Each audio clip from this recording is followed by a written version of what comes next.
আসসালামু আলাইকুম, সবাই কেমন আছেন? আলহামদুলিল্লাহ আমি ভালো আছি। তো চলে আসলাম আজকে একটা গল্প নিয়ে আপনাদের মাঝে।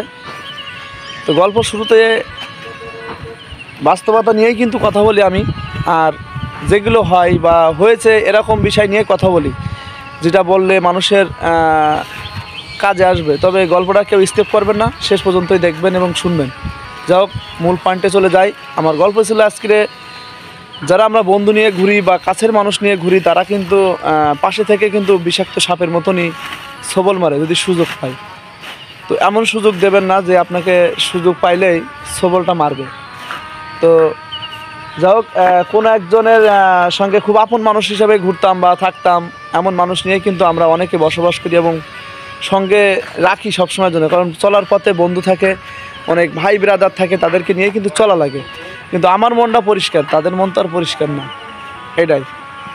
তো যা গল্পটা ছিল, কোনো একটা ভালোবাসা মানুষ, আপনজন, কোনো একটা কাছের মানুষ নিয়ে যখন ঘোরাঘুরি করা হয়, তো সেই মানুষটা ছোটোখাটো বিষয়, বড় বিষয় সব কিছু জানা বোঝা করে এবং সব কিছু সে জানে, সব কিছু সে বোঝে।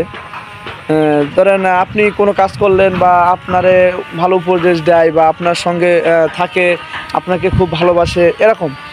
তো আপনাকে ভালোবাসে বলে আপনি যে তার সঙ্গে সব কথা শেয়ার করবেন, আপনার পার্সোনাল লাইফের বিষয়েও, এই যে আপনি শেয়ার করলেন না, আপনার সে বড় অঙ্কের একটা ক্ষতি করবে। কারণ ও তো জানে আপনার দুর্বলতা।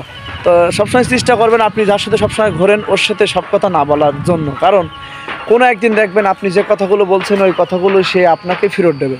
কারণ আপনারে বলবে যে তুমি এই কাজগুলো করো, ওই কাজগুলো করো, এজন্য তোমাকে লোকে সবাই খারাপ বলে। আসলে ওর সঙ্গে আপনি বলেছেন আপনার মনের কষ্টের কথাগুলো, যে কষ্টগুলো কাউকে আপনি বলতে পারতেছেন না, আপনার ফ্যামিলির বিষয়, প্লাস আপনার ওয়াইফের সঙ্গে, প্লাস আপনার ভাই এবং বোনের সঙ্গে বা বাবা মায়ের সঙ্গে বা আত্মীয় সঙ্গে বলতে পারতেছেন না, আপনি ওই বন্ধুর সাথেই শেয়ার করেছেন।